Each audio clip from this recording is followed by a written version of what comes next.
ಪೂಜೆ ಕ್ಲೀನಿಂಗ್ ಎಲ್ಲ ಆಯಿತು. ಇವಾಗ ಅಡುಗೆ ಮಾಡಬೇಕು. ಆ್ಯಕ್ಚುಲಿ ಸಂಡೇ ನಾವು ನಾನ್ ವೆಜ್ ಮಾಡಿರಲಿಲ್ಲ, ಸೊ ಇವತ್ತು ಟ್ಯೂಸ್ಡೇ ಮಾಡೋಣ ಅಂತ ಪ್ಲ್ಯಾನ್ ಮಾಡ್ಕೊಂಡಿದ್ವಿ. ಇವಾಗ ಮಾಡೋಣ, ನೋಡೋಣ. ಆದರೆ ರೆಸಿಪೀಸ್ ಶೇರ್ ಮಾಡ್ತೀನಿ. ಆ್ಯಕ್ಚುಲಿ ಇದು ತೇಜು ಫ್ರೆಂಡ್ ಒಬ್ಬ ಮಾಡಿ ತೋರಿಸಿದ್ದು. ಆ ರೆಸಿಪಿ ಒಂಥರ ನಮ್ಮೆಲ್ರಿಗೂ ಇಷ್ಟ ಆಗೋಗ್ಬಿಟ್ಟೈತೆ. ನನಗೆ, ತೇಜುಗೆ, ಎಲ್ರಿಗೂ ಇಷ್ಟ ಆಗೋಗ್ಬಿಟ್ಟೈತೆ. ಸೊ ಇವತ್ತು ಅದನ್ನೇ ಟ್ರೈ ಮಾಡ್ತೀನಿ ಮತ್ತು ತೋರಿಸ್ತೀನಿ ಯಾವ್ಯಾವ ಇಂಗ್ರೀಡಿಯೆಂಟ್ಸ್ ಹಾಕ್ತೀನಿ ಅಂತ. ಆ್ಯಕ್ಚುಲಿ ಏನಾಯಿತು ಗೊತ್ತಾ, ನಾನು ಫುಲ್ಲು ಒಂದು ಕಡೆಯಿಂದ ರೆಸಿಪಿ ತೋರಿಸೋಣ ಅಂತ ಪ್ಲ್ಯಾನ್ ಮಾಡ್ಕೊಂಡಿದ್ನ. ಇನ್ನೇನು ಎಲ್ಲ ಅರೇಂಜ್ ಮಾಡ್ಕೊಳ್ಳೋಣ ಐಟಮ್ಸ್ಗಳನ್ನೆಲ್ಲ ಅನ್ನೋ ಟೈಮಲ್ಲಿ ನೋಡಿದ್ರೆ ಜಿಂಜರ್ ಗಾರ್ಲಿಕ್ ಪೇಸ್ಟೇ ಇಲ್ಲ. ಆ್ಯಕ್ಚುಲಿ ಅದೊಂಥರ ಟೇಸ್ಟ್, ಅದು ಹಾಕೋದ್ರೆ ಚೆನ್ನಾಗಿರುತ್ತೆ. ಇಲ್ಲಿ ಆಲ್ರೆಡಿ ಸ್ಟವ್ ಮೇಲೆ ಬಾಣಲಿ ಇಟ್ಬಿಟ್ಟು ಆಯಿಲ್ನ ಬಿಟ್ಬಿಟ್ಟಿದ್ದೀನಿ. ಈರುಳ್ಳಿ ಹಾಕ್ಬಿಟ್ಟಿದ್ದೀನಿ ಫಸ್ಟು. ಈ ಕಡೆ ಆಫ್ ಮಾಡೋಕ್ಕೂ ಆಗ್ತಿಲ್ಲ, ಬಿಡೋಕ್ಕೂ ಆಗ್ತಿಲ್ಲ. ಸೊ ಆಲ್ರೆಡಿ ಇಷ್ಟು ಐಟಮ್ಸ್ ಹಾಕಿದ್ದೀನಿ. ಅಂದರೆ ಫಸ್ಟು ಆಯಿಲ್ನ ಹಾಕ್ಕೊಂಡು ಈರುಳ್ಳಿ ಹಾಕ್ಕೊಂಡೆ. ಈರುಳ್ಳಿ ಸ್ವಲ್ಪ ಫ್ರೈ ಮಾಡಾದ್ಮೇಲೆ ಟೊಮೊಟೊ ಹಾಕ್ಕೊಂಡೆ. ಟೊಮೊಟೊ ಹಾಕ್ಕೊಂಡಾದ್ಮೇಲೆ ಹಸಿಮೆಣ್ಸಿನ್ಕಾಯಿ ಹಾಕ್ಕೊಂಡೆ. ಹಸಿಮೆಣ್ಸಿನ್ಕಾಯಿ ಹಾಕ್ಕೊಂಡಾದ್ಮೇಲೆ ಕ್ಯಾಪ್ಸಿಕಮ್ ಹಾಕ್ಕೊಂಡಿದ್ದೀನಿ. ಆ್ಯಕ್ಚುಲಿ ಕ್ಯಾಪ್ಸಿಕಮ್ ಯೂಸ್ ಮಾಡಿ ಈ ಗ್ರೇವಿಗೆ ಟೇಸ್ಟ್ ತುಂಬ ಚೆನ್ನಾಗಿರುತ್ತೆ. ನೆಕ್ಸ್ಟ್ ಇವಾಗ ಇಲ್ಲಿ ತೊಳೆದಿಟ್ಕೊಂಡಿರೋಂಥ ಚಿಕನ್ ಹಾಕ್ತಾಯಿದ್ದೀನಿ.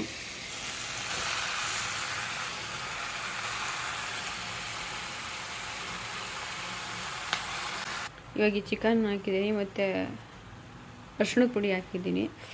ನನಗೆ ಅಡುಗೆ ಮಾಡ್ತಾನೆ ಪಾತ್ರೆ ಎಲ್ಲ ಕ್ಲೀನ್ ಆಗಿಬಿಡ್ಬೇಕು. ಸೊ ಇವಾಗ ಇದನ್ನು ವಾಶ್ ಮಾಡ್ಕೊಂಬಂದು ನೆಕ್ಸ್ಟ್ ಏನೇನು ಐಟಮ್ಸ್ ಹಾಕ್ತೀನಿ ಅಂತ ತೋರಿಸ್ತೀನಿ. ರುಚಿಗೆ ತಕ್ಕಷ್ಟು ಉಪ್ಪು. ಇವಾಗ ಇದಕ್ಕೆ ಶುಂಠಿ ಬೆಳ್ಳುಳ್ಳಿ ಪೇಸ್ಟ್ ಹಾಕಿದ್ದೀನಿ.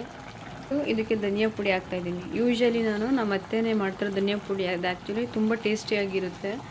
ಫಸ್ಟ್ ಟೈಮ್ ನಾನು ಈ ಥರ ಅಂಗಡಿಯಿಂದ ತೊಗೊಂಬಂದು ಧನಿಯಾ ಪುಡಿ ಯೂಸ್ ಮಾಡ್ತಿರೋದು. ಟೇಸ್ಟ್ ಹೆಂಗಿರುತ್ತೋ ಗೊತ್ತಿಲ್ಲ, ಬಟ್ ಪ್ರೀವಿಯಸ್ ಎಲ್ಲ ನಮ್ಮ ಅತ್ತೆ ಮಾಡಿರೋ ಧನಿಯಾ ಪುಡಿನೇ ಆಗ್ತಾಯಿದೆ. ಟೇಸ್ಟ್ ತುಂಬ ಚೆನ್ನಾಗಿತ್ತು.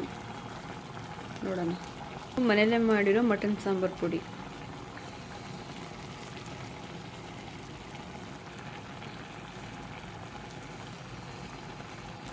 ಆ್ಯಕ್ಚುಲಿ ಇದಕ್ಕೆ ಪುದೀನ ಚಿಕನ್ ಅಂತ ಬರುತ್ತಲ್ಲ ಪ್ಯಾಕೆಟು, ಅದನ್ನು ಹಾಕಿದ್ರೆ ತುಂಬ ಚೆನ್ನಾಗಿರುತ್ತೆ.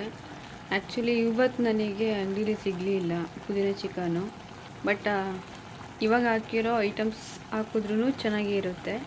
ಬಟ್ ಅದನ್ನು ಹಾಕಿದ್ರೆ ಇನ್ನೂ ಚೆನ್ನಾಗಿರುತ್ತೆ. ಇದಕ್ಕೆ ಚಪಾತಿ ಮಾಡಿಕೊಂಡ್ರೆ ಬೆಸ್ಟ್ ಕಾಂಬಿನೇಷನು.